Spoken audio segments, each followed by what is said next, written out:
The first question that's come in, I think this is directed at Susan and Emma, and this is from Suong. And the question is, what are the challenges faced by head and neck cancer caregivers? How can we support them? Do you want me to start, Susan? Sorry. So I'm Emma, I'm the speech pathologist. I think it's a fantastic question because I think, I mean, no matter whether you go through radiotherapy or surgery, it's a huge undertaking to go through the rehabilitation part of it. And, you know, it's an emotional roller coaster. It's a physical uphill battle. You know, often we're seeing the caregiver being the person who's, you know, being the nutritional cheerleader, the assistant wound care nurse. You know, there's so many different things that a carer ends up taking on other than just the emotional support and just being somebody's spouse. There are a lot of different support associations that are around, and so on one of our slides we popped in, there's about 4 different things. There's the Swallows, there's a Cancer Council have a few different support groups. I mean, it probably depends. Supporting a caregiver probably depends on that particular person. Different people will want different levels of support and different things will help different people. But I suppose, first of all, it's asking the question and offering support, offering somebody to listen to. At Lifehouse, we have a hardship foundation. So, you know, if it's something that getting somebody from remote areas where the caregiver is trying to stay with somebody during a radiotherapy or during surgery, the hardship foundation helps provide accommodation for people so that they can stay close to a loved one. So I think there's so many different you know, difficulties that people experience as a carer or challenges that they experience. It really depends on that particular person and the problems that they're experiencing. And again, individualizing the care, that support that's provided. And when we talk about holistic care, you know, it's not just the patient that we're trying to support, it's the carer and the people and the, you know, the community that is surrounding that person. So I think as professionals, we need to ask not only how that patient's going, but also how the primary support team is going. And so it probably does come up to, you know, buck stops with us a little bit, but I don't think I've answered your question, but probably just sort of given a vague description. Susan, did you want to add anything on? Oh, look, I support everything you said. I think the question of asking the carer, how are you? And also, I often ask if the carer comes to a consultation with me, I often ask them, have they got anything more that they'd like to add? And that's often quite revealing at times, and we're able then to more understand the whole situation for that person and their carer. And it may be beyond what either Emma as a speech pathologist or myself as a physiotherapist can offer. But as Emma said, we have lots of resources at our fingertips. So we're able to understand that and at times direct you to the right resource in the right place that you can get more care. And just to finish, I think we must remember, of course, that head and neck cancer doesn't just affect one person, it affects the family, and sometimes that person's a young person, so that the caregiver is sometimes a parent or a guardian of that young person. So it's often looking at the team and the family and how we can best support that to ensure that we're living well with head and neck cancer as much as that family can. Patrick, do you mind if I just add on a little comment? So Please do. All the head and neck cancer around Australia are managed by what I call a multidisciplinary team. So in that team, there's always the treating people and there's also the supporting people. So I think it's for all the sort of head and neck cancer patients to be aware that within that team there will be a lot of resources, and there are nurses and social worker that are able to help you in things that you have encountered together with care for your friends or your partner. It's a matter of just then ask your treating physician to direct you to that person. Thank you, Hubert. Moving on to the next question, which is for you again, Hubert. This person has had 7 weeks of radiation and chemotherapy. This person says, I am allowed to work from home for now as I live an hour's drive from work. What is a realistic, even approximate time frame I can give my employer for when I can return to work full time? My 7 weeks is up sometime in May. I think it's a hard question to answer generally because the head and neck cancer is a very heterogeneous group that has got very many different disease subtype, different way of treating. I'm not quite sure how much dose of the radiotherapy is given, whether it's a unilateral, bilateral, and also what sort of chemotherapy is being administered. But assuming that this is more sort of a common sort of treatment with 66 gray radiotherapy and probably a sort of 2-weekly cisplatin, that usually end up to be a 7 weeks treatment. You will feel quite miserable at the end of the 7 weeks, and likely that you will feel not right for the next 2 to 3 weeks. Usually by the sort of the 4 weeks mark, you'll start to turn around that corner, assuming that you don't have other issues, either with wound care or sort of other more severe complication. Most of the problem with chemoradiotherapy are mucositis related problems, swallowing and pain. Those will turn around the corner at around the sort of month mark. So most of my patients will definitely have that time off. And generally I encourage them to have about sort of the 2 to 3 months off, and then a slow return to work, initially part-time, and then just have that conversation with your employer about how to then slowly get back to full-time. And most people can get back to full-time within the 6 months mark.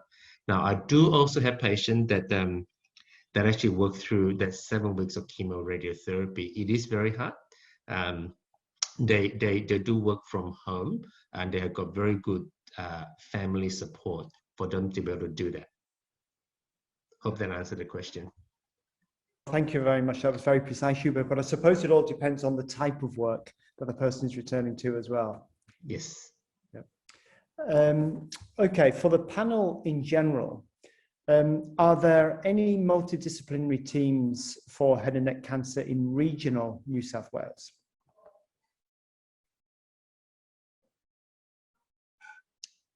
So there are, we support at the Sydney Facial Nerve Clinic, and within Lifehouse at times we support practitioners. So as far as I know, in regional New South Wales, there's pockets of people who are doing fantastic work.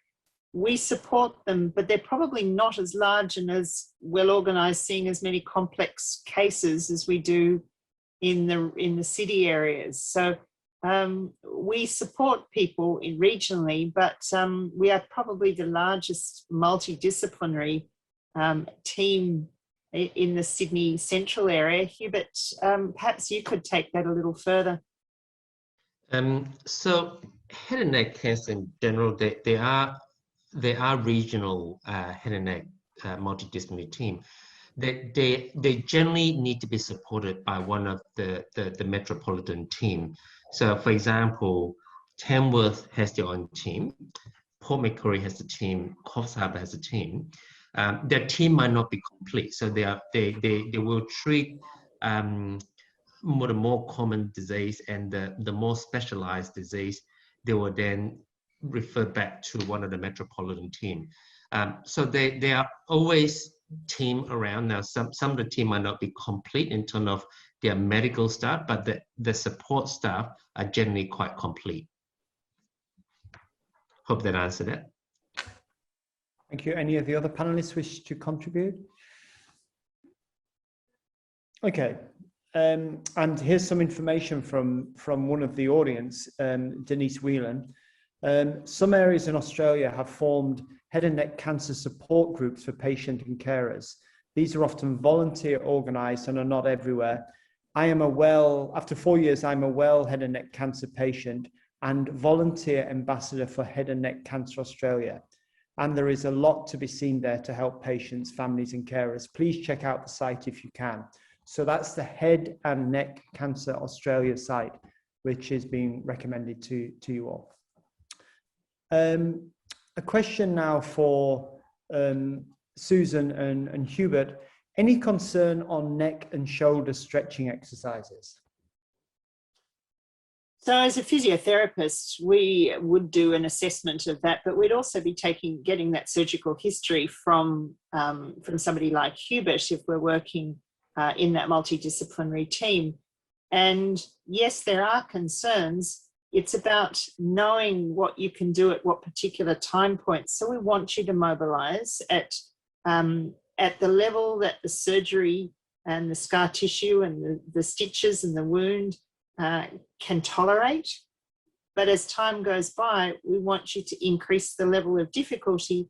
But again, we don't operate as isolated physiotherapists. We're understanding at what point of care that you're at in terms of the surgical procedure or the radiation. But it's really important to be able to maximise that range, that movement, and to try to minimise the pain of the head, the neck, the cervical spine, the shoulder region, so that you are getting back to living as a fuller life as you can, with as much movement as you possibly can in those areas. Hubert, any further thoughts? Yeah, so it's the short answer is encouraged, and there's always a balance between wound healing, wound breakdown versus managing that scar.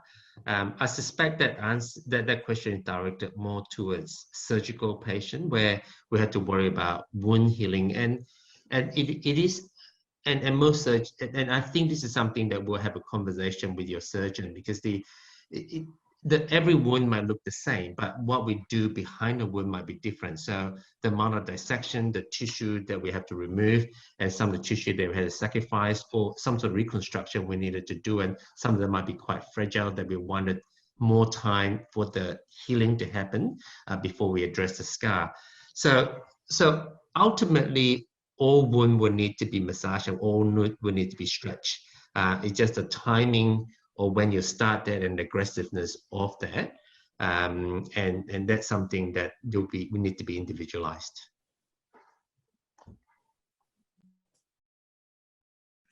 Thank you all. We're going to, by the way, that any resources that we hear about, we will be putting these all together and making them available to everyone once this webinar is complete. A question for Hubert, Emma, Sue.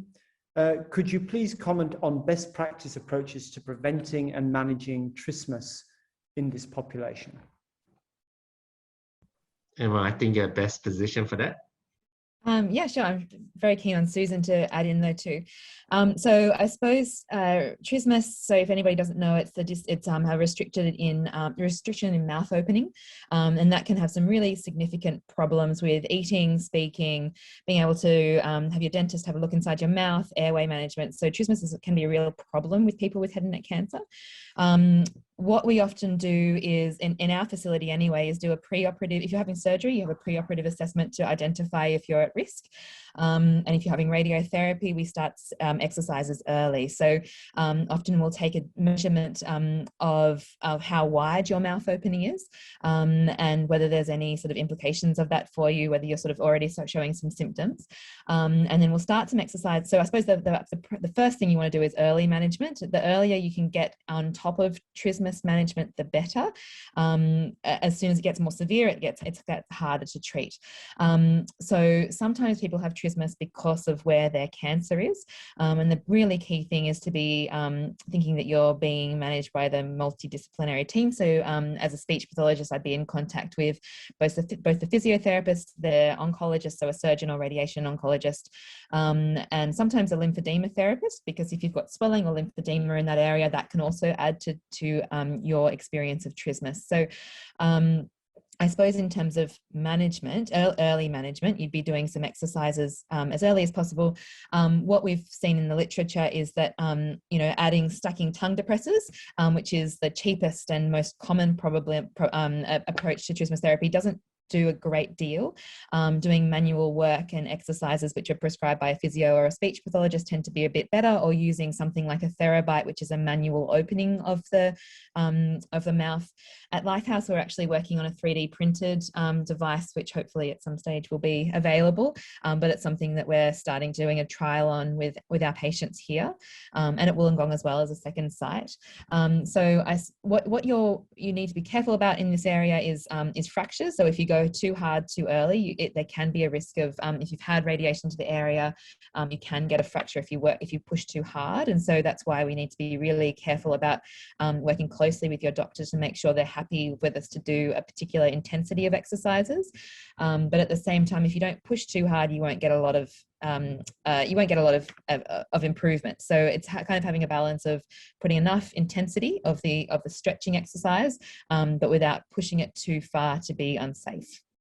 Susan, did you want to add anything to that?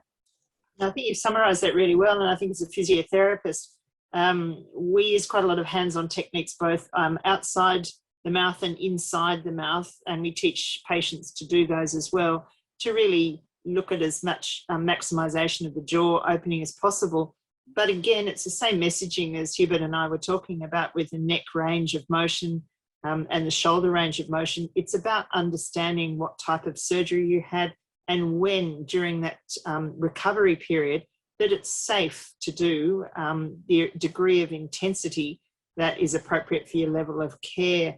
The final one thing I want to say is that sometimes, unfortunately, we see people a long way down the track who haven't done some of their exercises and haven't managed to get good opening. And sometimes we're working with chronic problems, and that's very much of a hands-on stretching approach to care, and they're things that both the physio and the speech pathologist can be really involved with. Patrick, I might just complete a little bit of so as a sort of treating person, there are strategy that we will pay attention to during the treatment or during the reconstruction to prevent or minimize trismus. From the radiation oncology side, we know there are muscles that they'll try to volume. So nowadays we treat head and neck patient with a technique called IMRT, which is that something that can contour around a structure to avoid radiating that. So there's a lot of literature to say that if you can contour around your pterygoid muscles or temporalis muscle, your amount of trismus after the surgery, after the radiotherapy is going to be minimal. Now that is in context with where your tumor is. Can we drop enough volume within that tumor to give you a safe tumor outcome yet minimize the trismus? From the surgical side, there are things that I would do and I would be thinking about if I think that there are trismus or you develop trismus post-op. So in the example I showed you with the patient that we staged the reconstruction where we did a soft tissue and then she had a collapse of soft tissue, she had a maxillectomy, so a bone right in the face that's been removed. Now, we know that her tumor is so aggressive that she would need chemoradiotherapy after the surgery. And now if I put a bone there up front, now we could, but if I put that up front, she's going to have such a scar bone that she's not going to have enough volume for her to open the mouth. So we planned it, and we actually warned her that the tissue is going to collapse down. But if we manage to get the tumor control, and we can then put in the bone as a secondary reconstructive option. So we maximize the soft tissue in there, get them through treatment. Now, if they are already trismus forming, we know that the temporalis muscle is tight. During the tumor removal, during the reconstruction, we can take off the condyle, the coronary process, which is the bone that's sort of attached to this very strong muscle that clench your teeth. We can do that to allow the jaw to open a lot more. And there are times that patients have got very bad trismus because previous treatment, and in my reconstruction, I might choose not to put the head of the TMJ in, but reconstruct that with a soft tissue to allow the jaw to turn. And so there are strategies that we will, as the reconstructive surgeon or treating physician, put in to minimize trismus in the surgical group of patients. Thank you. Thank you all. And now a question for Cindy and Sophie, and indeed for the rest of the panel as well. Can regional head and neck cancer patients be referred to your team for assessment and management, or do they have to access local people? Cindy, if you'd like to comment on that one first. Yeah, look, we can accept anyone to come along to our workshops at Look Good, Feel Better. We are very mindful, though, as I explained in my talk, that we are non-medical, so we can only help with what we can help with. If there's still opening wounds or anything like that on the face, we would not like anyone to obviously put anything on their face without talking to their doctors first. So we would refer back to their health professionals to guide them on what's best to do in that situation. But everyone is more than welcome to come along to a workshop in the regional areas. You will just need to check most of the regional areas, I think, are back up and running now, but it would just depend on where you're located. And as I said, if you don't feel comfortable doing the face-to-face workshops, more than welcome to come on to the virtual workshops, and we will help you as best as we can. Brilliant. Thank you. Sophie, I don't know if you want to add to that. Sure. Yeah. Look, they're more than welcome to come to our team for assessment wherever they live. And then beyond that, if it was for prosthetic treatment, there's numerous places that they can then see us, for later consultations after, if there needs to be any kind of combined surgical treatment, then that can certainly be done with our multidisciplinary team, and then their prosthetic treatment can be done perhaps at a prosthetic clinic that's closer to them. We've got a few around the place, so yeah, that's certainly possible. And for example, if I lived in Mudgee, how would I know where these clinics are? Are they on the net? Yeah, generally, depending on what their needs are in terms of their treatment. But if it's for prosthetics, then certainly having a look at our website. There's lots of info on different clinics that we run, and yeah, that's a good place to look, definitely. Terrific. Thank you very much, Sophie. And Patrick, just to say that we have telehealth as well in the Sydney Facial Nerve Clinic, and we all have patients dialing in from all over Australia at times, from many different places, and sometimes from regional areas across the Pacific, dialing into our clinics to discuss management plans as well. So with telehealth, many things are possible, and the miles close down in that way. Okay, thank you. Thank you. Patrick, can I just add on again? Sorry, I've kept budging Please, too no, long. please do. So just on the Sydney Facial Nerve Clinic, so I chair that, and we have introduced a hybrid clinic way before COVID, and actually was popularized during the COVID time. And when we look at our patient referral, about a third are outside Sydney Greater Metropolitan. And what we have done, a lot of this MDT, the patient can access them, but the things that they need to be treated with someone that is close to them. So we introduce a concept where they bring their treating team and dial into the MDT so that we can discuss their management aim and how we need to treat them.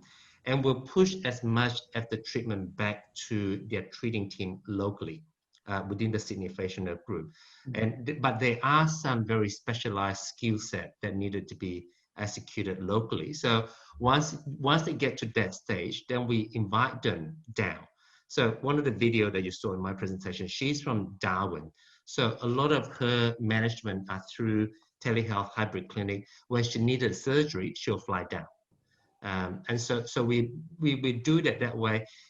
Within the head and neck MDT and Lifehouse, we also introduced the hybrid system in a slightly different format, but the patient through their treating team can join in the MDT for discussion.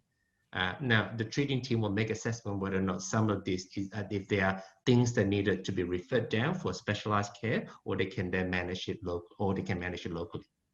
Okay, thank you. Right, we have 2 minutes left, so I'm going to just ask one last quick-fire question for Emma, and that's around, it may not be a quick-fire question, I'll let you decide, living with dysphagia and what foods to eat easily. Oh, good question. Surely not a quick fire one. I think it depends on what you enjoy and where you're up to in your treatment journey. So again, going back to that individualized care, I would usually ask, what are your food passions? And, you know, some pretty creative things can be done with a dysphagia diet. I think there's, they did a new dysphagia cookbook. I think it was, I might need to get back to you on what the name is, if we can put it in some notes or something later on. Sure. But they did a dysphagia cookbook, and there's a couple of different editions, which give a whole bunch of different ideas, from liquidized,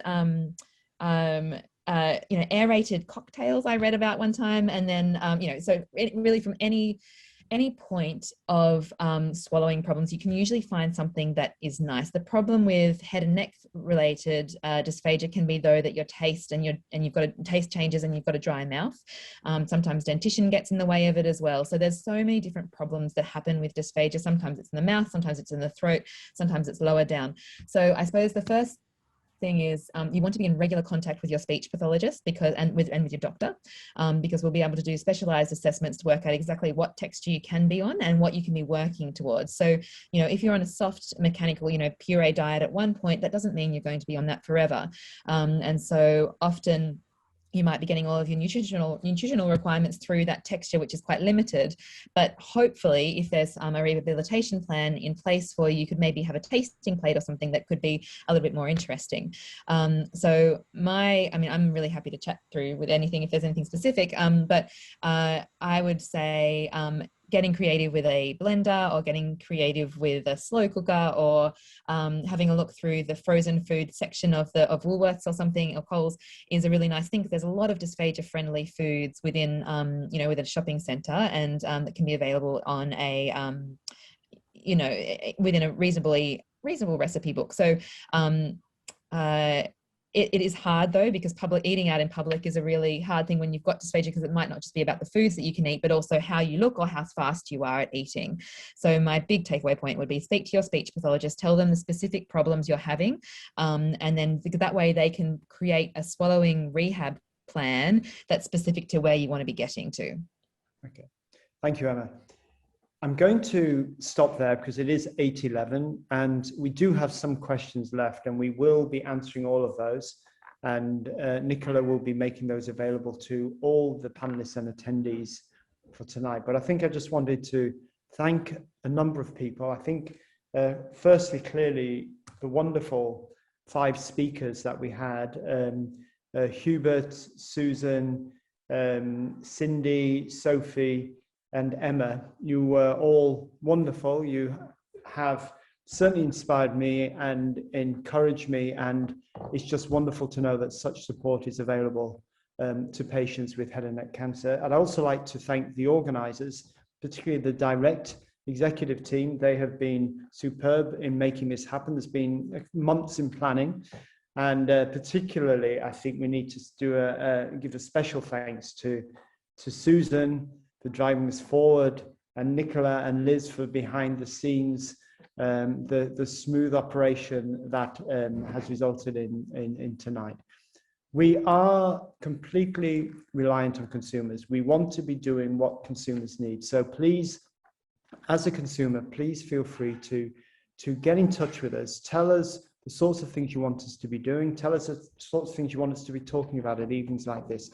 We welcome your ideas. We will be having at least another consumer evening this year, and possibly more. And we haven't decided on what those are. So if you've got some good ideas, please let us know. So I think I'll finish there. I just want to say thank you, everybody, for attending. And I'm feeling so inspired and reassured by everything I've heard tonight. So thank you all.